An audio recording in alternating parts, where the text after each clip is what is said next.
And welcome back to the Constitutionals podcast. I'm your host, Chad White. And if you didn't know, this is the premier podcast for the website cpluscomedy.com. Like I just said, it's a website. Go there. Hey, listen, you might notice something different about me. I'm not holding, if you're watching the video, I'm not holding the microphone anymore. This is amazing. I am so ecstatic in not holding this microphone anymore.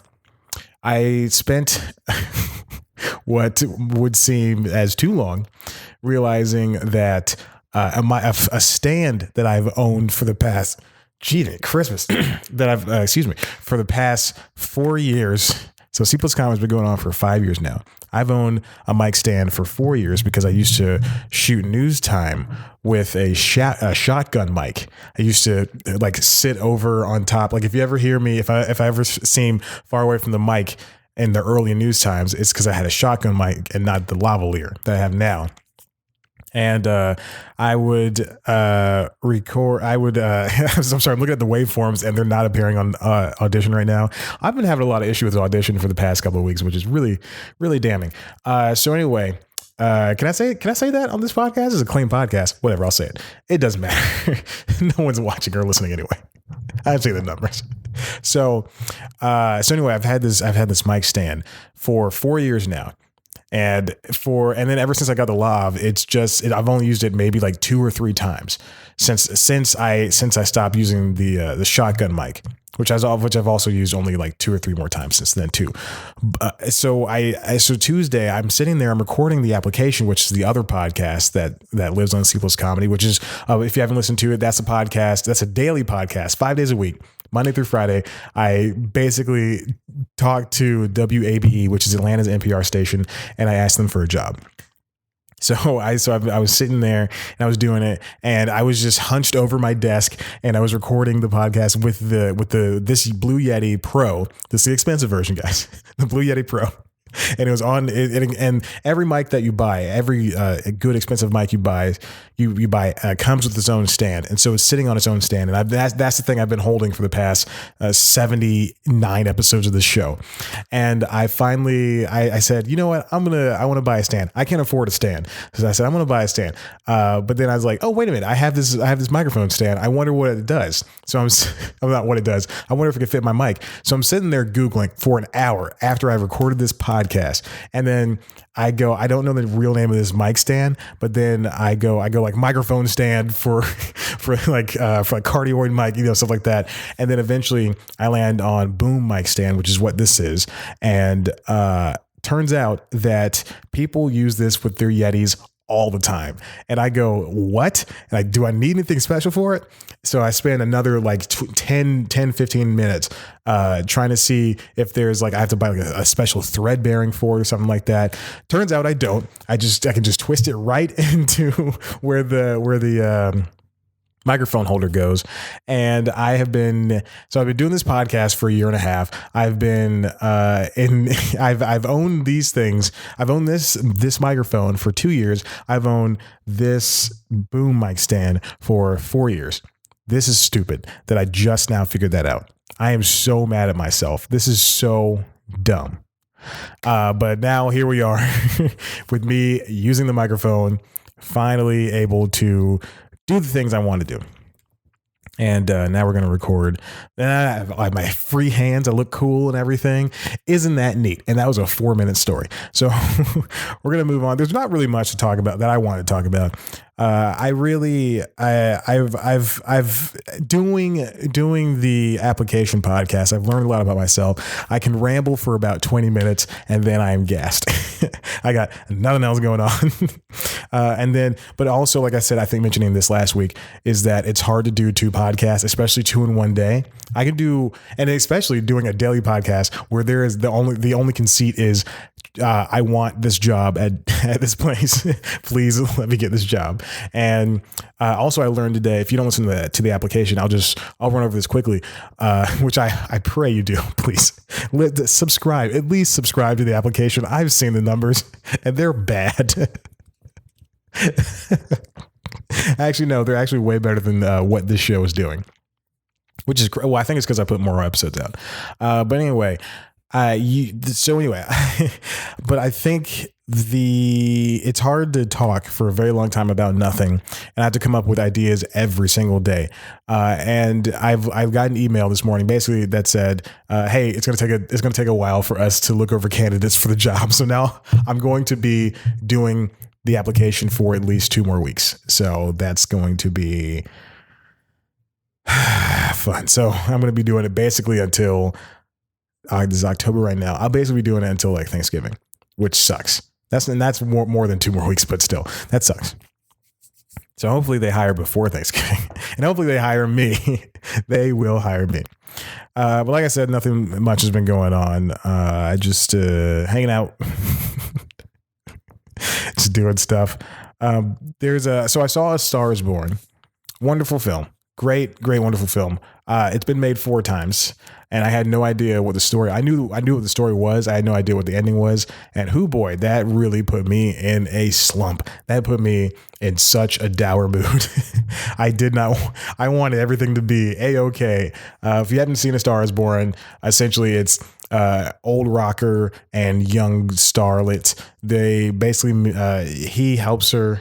And then they meet in the middle, and then her fame skyrockets. His fame continues on a downward slide. He can't handle it. And then, you can infer what happens from that. It was great. It's a wonderful movie. It's oddly funny, very funny. Also, I saw it at night, and I know I've said this before, and I've done it a couple times since, mostly because of the people I'm with. I don't want to see another movie at night with people in the audience. I don't understand why you have to talk. It doesn't make sense to me why somebody has to talk during a movie. I don't need you I don't need you whispering to your little friends. I don't need you making little jokes. I get it. It's a 2 and some change movie. Just sit down and lose yourself in the story, because you're taking me out of the story by just whispering. Oh yes. Oh, what did he say? Oh, I'm making a snide little comment. Two men behind me whispering to each other the entire time. Y'all take it out. Take that mess out in the back. Go. Let me enjoy this film. Anyway, but yeah, it's a great film. Lady Gaga was just so. I've been saying Lady Gaga all weekend long. I've been saying Lady Gaga as a joke because that's the way Jimmy Pardo says it, and I've just been saying that, and so I've been saying, and so yeah, I finally said it real today. But she is just she gave a tour de force performance in that. Like, I have not seen her act that well since the Simpsons episode. As if I'm comparing those two. No, she really did a wonderful, fantastic job. I guarantee this is going. I just saw it's an article that said Bohemian Rhapsody and A Star Is Born aren't going to be contending at the Golden Globes as musicals, which is odd to me. I don't know. I mean, maybe dramas, but A Star Is Born really had, while it didn't have traditional musical moments like, The Greatest Showman, but it did have those times where it was very clear, hey, we're going to sing a 3-minute song now. So you're going to sit down, you're going to enjoy it. I actually hope you're sitting when you're watching this already. Sam Elliott was wonderful. Chappelle was good. You get a appearance from, oh crap, I forgot his name. You get a little appearance from Eddie Griffin. Eddie Griffin was in the movie, and he shows up for maybe 10 seconds. And I think one of the big issues is with somebody like a Chappelle or an Eddie Griffin is that when they pop up, people are laughing instantly. And I'm thinking, no, guys, this is a sad part. I mean, Eddie Griffin obviously it didn't come up at a sad part if you saw the movie, but I'm thinking, no, this is a sad part. You shouldn't just I would hate to be. I know when, like, if a Will Ferrell pops up or a John C. Reilly. John C. Reilly does a lot of, and Steve Carell, I'm going to use him as an example. People keep asking him for a reboot of The Office, and he's like, no, we're done. We're done with this. Or a comeback tour of The Office. And all that guy wants to do is basically dramas. Will Ferrell, I'm sure he's tired of popping up and people just instantly laughing. I mean, I understand you're associating comedy with those people, but that would just be a shame to just pop up and somebody's like at you. Oh man, it's a wonderful movie. That was Andrew Dice Clay. Oh, cool. He did a good job.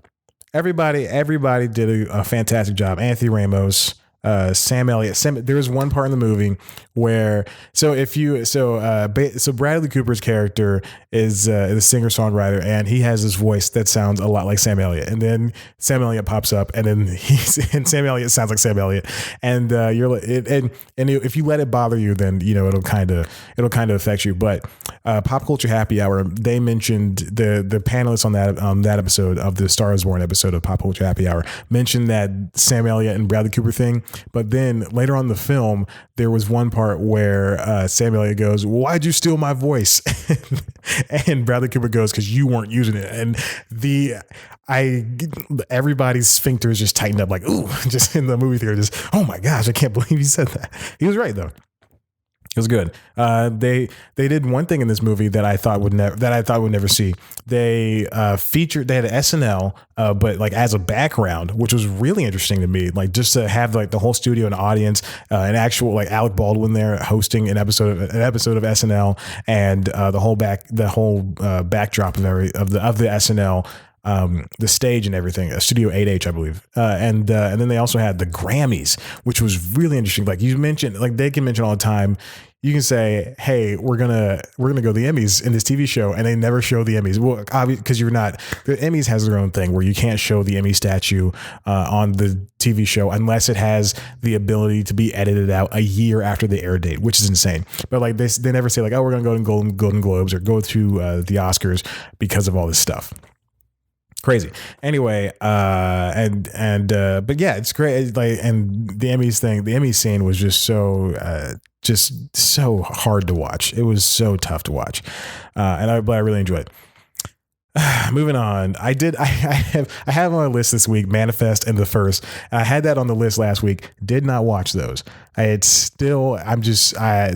fall TV season is back, and I'm actually kind of busy, but not with work, with personal stuff, which is great, but also blows because I need money. Just plain and simple. I'm going to say I need money. Big Mouth is back. A wonderful show on Netflix. I'm taking it down. It's a cartoon show with kids going through puberty, and it's dirty. It's great. It's wonderful. Nick Kroll, Andrew Goldberg, Mark Levin, and Jennifer Flackett all created it, and it stars Nick and John Mulaney. It stars Nick as like 17 characters, and then John Mulaney as one. There's a few more. But the cast, everybody returns full force. Everybody's so funny in this show. I knew that was Gina Rodriguez's new Gina character. David Thewlis, Gina Rodriguez, they joined the cast. Wonderful. Jesse Klein, Jason Mantzoukas, Jenny Slate, Fred Armisen, and Maya Rudolph are all fantastic. I love those people so much. They're all so good at what they do. It's a very funny show, very well written, so many good, tight jokes. And it's given that they had a year to do it and then they put out all the episodes at once. Everything is just so snappy. And I would say, I was going to say perfect, but not. But it's definitely, this is Nick Kroll's Family Guy, wherein that he plays all these characters. He does, and it's the early seasons of Family Guy when Seth was still a part of the show and not frolicking through the world with the billions of dollars he has. But it's a very funny show. And I hope everybody's watching it. I hope teens learn from it. There's a Planned Parenthood episode that took me by surprise, much like the BoJack Horseman episode, where it's just him giving a long monologue. Where like you get in that the last season of BoJack Horseman, I think season 5, had an episode where his mom died, and you get in maybe about 4 minutes in, and you start going, oh, this is just going to be all Will Arnett by himself, and I can see the script. It's just a paragraph. It just says BoJack. Go, some action lines, talk for that long. But the Planned Parenthood episode, right after I watched it, a bunch of articles came out about it. So I watched like Sunday, I think, and the articles started coming out, and it was basically just a long episode of Planned Parenthood and all that stuff, and taught you what Planned Parenthood does, and it was funny, it's interesting. I liked it a lot. I think that's a very fine show. But yeah, definitely check it out. It's a very funny show. Great cast, great supporting cast. Very tight, very funny. I enjoyed it. I'm gonna stop saying that stuff. Okay. So right now, because I have this microphone on a stand now, we're going to take a break. All right. And there's not going to be an ad or anything. Actually, I might have something to read, but we're going to take a break, come back. And in the next half of the show, we'll talk about some other stuff. Okay. Thanks for listening. Let's go to break, chat. All right. I got something to read. I just realized that. Okay. So listen up, guys. There's a new thing coming out this Friday. In a couple of days, we've got if you know comedians, and I know comedians. There's a guy named Ryan Singer. He has a new album coming out. It's his fourth album called Free Love. On October 12th, they're releasing the Ryan Singer's new album, Free Love. It's a comedic love letter to the world, reminding people that they are allowed to believe, and in fact, it is more fun to do so. This is the fourth album of Singer, like I've already said, and he said it's basically time to start sharing the love. So the album is going to be free. All right, you can download it to your iPads. You can listen to it on all the other things, your phone, your laptop. This is the latest offering, is Singer's attempt to wedge some fun, whimsy, and love into a world that has grown increasingly dark and divisive. So, in that way, it bucks the traditional trend that comedy must come from pain. Singer is anything but traditional and believes that great comedy can come from joy and love. The material contained within his comedic universe is evidence that covering everything from the joys of growing older to believing in Bigfoot and the coming singularity. For him, one thing is certain. It's more fun to believe. Ryan's a funny guy. I already have I have a copy. No, I don't. Never mind. I don't. But I've heard a few snippets of it, and it's definitely one thing to look out for. It's very nice that he's even doing this. You should definitely check it out because I know I'm checking it out. I've heard a couple of tracks. Definitely be on the lookout for this one. He's a definitely funny guy. Check it out. Ryan Singer, Free Love. This is the podcast. I got one more thing to read. The Lewis Black and Kathleen Magadan. Lewis Black and Kathleen Escape from America is out on October 23rd on Audible. It's an Audible original. It clips from their roads and live shows and stuff, and lots of moving to Canada because U.S. is so bad right now, jokes and stuff like that. And there you go. And then there also another Audible original coming out, Wham City Comedy, Reverse Transmission. The stars of the ARG cult world have a new Audible original long form audio warping comedy and horror into a perplexing mystery about a car gone wrong. From the creators of the psychological horror comedy video, This House Has People in It, that originally aired on Adult Swim. You can check it out on Audible Originals. Coming soon. Both of them. All right, let's get on with the rest of the episode. So now I have one thing I want to talk about is Conan had his last hour-long show. And it was last Thursday, and it was very bittersweet because they're not wrapping up a series, obviously, but they're wrapping up a style of comedy that he's been doing for 26 years. That's, oh my gosh. It's great that he's able to do that, especially on TBS. And, but now next year, starting in January, they're going to be going to half hours. I think I mentioned this before. And, I didn't know that this was going to be his last show. I thought he was going to finish out October at least, but they're going on tour and they're coming to Conan and Dion Cole and Laurie Kilmartin. I think Andre Dubrichet, people I've spoken to, no big deal. They're all going to be coming. They're all going to be coming to Atlanta. They're going to be going on tour, I think, just around the United States. And they're coming to Atlanta, so I will hopefully be going to that. Sadly, I will be missing, just a little side note, I'll be missing Throwing Shade. I don't have enough money for a ticket. And yeah, it sucks, but I'm going to be missing Throwing Shade. They're coming to Atlanta this Friday. It blows. If they're coming, I don't know, next Friday, it'd been great. It'd have been wonderful. I'd have had some money to throw on that, but it sucks. I wanted to see it. They're going to be at the Loft, so if you want to check that out, if you're in Atlanta and you want to see them tour, they're also still touring. They're going to be in Florida on Saturday, and I think Sunday's in Nashville. Boy, oh boy, wouldn't it be great to drive to Nashville just to see them? And also, speaking of Nashville, I'm not going to be able to see, oh God, what is her name? Courtney Barnett. She's going to be in Nashville on October 25th. And I just don't think I'm going to be able to make it to that one. I have a wedding like the following weekend. That's actually in Nashville. So I'll be going up on that Friday, hopefully. Hopefully I'll have a date. I don't want to go alone. I hate going alone to these weddings. Anyway, so Conan had his last hour-long show. And in the final week, you wouldn't have known it was the final week of hour-longs. They just basically had, I think, it was just a bunch of people that they've had on before. Conor McGregor did a satellite remote interview, and it was just a regular week of shows. And then Thursday, Conan said that Jimmy Vivino and the Basic Cable Band, the guys that he's been with for the past 26 years, they're not coming with him to the half hour, and they played two sets. And Conan got to play with the last song with them. But yeah, it sucks that they're not going to be able to come along with them. And it sucks because, Conan is, I've often said this, he's the funniest person in late night, but he's also too funny to to compete with the 1, 2, 3, 4, 5, 6, 7 other people in late night. It's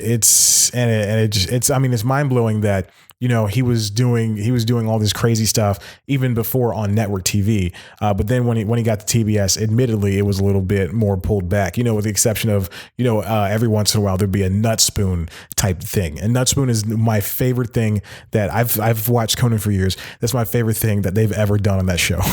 Nut Spoon is so stupid. It's pure insanity. I love it. But then you have things like Masturbating Bear and all the other gags and stuff like that. And, I'm excited that he's going to be trying these new things. And especially, in a culture that people are fighting for views on the internet rather than views on television. And so hopefully I hope that it's not a weekly show. I hope it's a daily show. I hope it's still a half-hour daily show and they're just pumping out episodes after episodes. And they can definitely do it. But the thing about it is they can do it. But when TBS tried that with Pete Holmes' show, the Pete Holmes Show, it didn't fare well for Pete. But the show did. It was a fine show. They were doing half hours. He was doing like a stand-up monologue every night, a stand-up style monologue every night.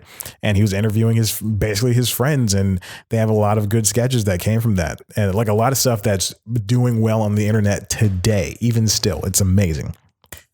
So I'm excited to see what Conan does next. Hopefully he's not just relegated to remotes after remotes. Like you don't want him to be Anthony Bourdain just traveling around all the time, because that would stink. I hope they still keep the studio. I hope they do some in studio bits and stuff like that. I know he said they're not interviewing famous people anymore, but come on. You can't always have Gal Gadot teaching you how to fight like Wonder Woman. Like that's going to be tiring. So hopefully he can sit down, because he's one of the few that can sit down with somebody and not look at his card and just let the person go. Like he can let a Bill Burr go, but if a Bill Burr was on the Colbert or whatever Late Show, then he's kind of pulled back there, because that's a bigger audience, but also B, I don't want to say less tolerant audience, but they are less tolerant for his bullcrap. But yeah, so now the only people left in late night doing hour longs. So Sam B, Trevor Noah, and Conan are going to be doing half hours, and the only people doing hour longs are Jimmy, Seth, Jimmy, Fallon, Kimmel, Seth, Corden, and Colbert. All white guys. So let's keep that in mind. But out of them, I think, I think I've mentioned this before. Seth Meyers. Actually, no, I mentioned this on the application. I did an episode about my favorite late night hosts and what we can pull from them for podcasts. If you didn't know, the application is a podcast where I basically, no, I'm done talking about that. But I think, I said Seth and Conan were people that you want to try to model after, because they are able to like again, Seth is able to keep it on track. Even I think Seth's able to keep it on track. Conan can let it go off the rails, but still let it be a conversation. And they're both unique to that. Whereas, for somebody else, and I don't want to try to take him down, but Colbert, he's following the cards and he's regimented and he's still got to follow the CBS brass. But because he still has to fight for the views. I think Kimmel's really good at interviewing people. He's really, really good. And Corden, he's all right. It's I don't know. He's good at off the cuff stuff. And he's a good actor. He's a great singer, but an interviewer, he's not. He'd probably be a good presenter. That's what they call hosts over there in England. I've never seen him do something besides. I mean, I don't think I even. What do you do? The Tonys and the Grammys? I don't know. I didn't watch that stuff.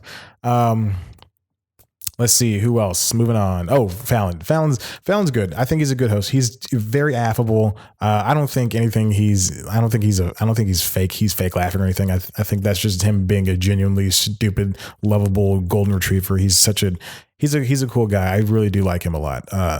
But Conan and Seth are just the best doing it right now. And Conan's actually the best doing it right now. But I'm gonna miss him doing the hour-longs, and it's gonna suck. Now that he's going to be gone until, he's gone for the rest of the month. He started a podcast, and I believe, let's see, what is it called? The podcast is, I have my podcast app up right here. It is called Conan O'Brien Needs a Friend. I'm already subscribed to it. It's a team up with Team Coco and Earwolf. So they teamed up. I have no idea when it starts. I can only assume it starts in October, which is next week or something like that. So, or this week, maybe. I don't know. I'll talk to you when it starts. But I hope it's going to be good. I want to see this show prosper. I want to see Conan prosper. He's I love him so much. Like, I know it's not right to idolize people, but I do look up to like Conan. I'm going to tell this story because I thought I was going to tell it on Conan, but I'll never be able to tell it on Conan now. But when I was younger, I started watching these late night shows. It was like everybody, there was so many, like, at the time, when did I start watching? I was probably watching in elementary school or something like that, or middle school, something like that. Yeah, it had to be middle school. I started watching in middle school. So that's like around 2004, 2005.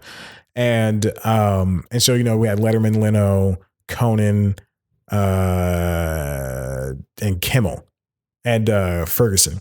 And so Jon Stewart and Colbert and that was it. And so we had those the cavalcade of white guys and Conan as well. I don't know if I said, but we had all those people, and it was a good show. Everybody was funny, have all this stuff, blah, blah, blah. But then I started watching a bunch of shows, like a bunch of half-hour comedies, like Andy Richter Controls the Universe and Andy Barker PI. And I was watching those shows, and Andy Richter, they both were canceled. Andy Richter Controls the Universe. It stars Andy Richter as a cartoon version of, not a cartoon, he's not a cartoon, but a version of himself that works in an office. And it's a very funny show. I think it's on Amazon. Definitely check it out. But this is the early days of YouTube. So I didn't have a DVR. And there wasn't on demand then, or on demand wasn't as fleshed out as it was back in 2004. And so I would watch, like, at the start of YouTube, it was unregulated. But clips could only go up to 3 or 5 minutes long, something like that. So you could watch TV shows on there, people uploaded in like 240p, and they were all in 5 parts. They're like Andy Richter Controls Universe, episode 1, part 5. And you just watch it, and and that's how I'd watch stuff like that.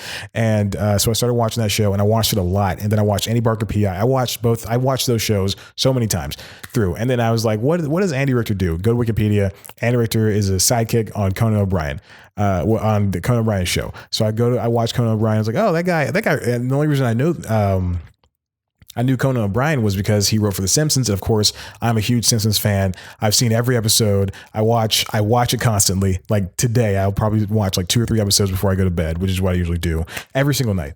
No matter what, every single night I watch an episode before I go to bed. And then So I started watching that show, and I thought Conan's a very funny guy, following through all the turmoil on TBS, on NBC, then the move to TBS, watched the documentary that he made of his last tour so many times. And so Conan and Andy really shaped how my comedy my comedy personality was. I don't know who that was. guy who hates giving out compliments. But he really shaped who my comedy personality was. But yeah, definitely. I love Conan. I love Andy so much, and it's going to be great to see them come back. Hopefully Andy stays with the show. You can't keep the band, but keep Andy. That'll be great. And also that studio, because I know they just got the studio this year. But that's it. So that's all we have for this episode of the Constitutionals. Hey, if you like what you heard here, or saw if you watched the video, why don't you head on over to cpluscomedy.com, where there's a new interview coming out. I got a new interview with Brian Babylon of NPR fame. It's very short. I'm sick of doing email interviews. You can also check out the Application Podcast, which is a podcast where I beg WABE for a position at the company. They have a new podcast producing position, and I'm making a daily podcast asking them to join that show, to join whatever. I want the job. Listen to it. It's a great show, and I really do put a lot of effort into it. So hopefully, subscribe, tweet at them. Do whatever you can to get them to get me that job. Also check out News Time over there on youtube.com/C+comedy. Where you can also watch video version of the show. News Time is a great show, weekly show I do every single week. It's like last week tonight, but less funny. That's what I use on the application when I describe the show. And continue being yourselves, because I appreciate it and I love you. Thank you so much for listening. Okay. Bye.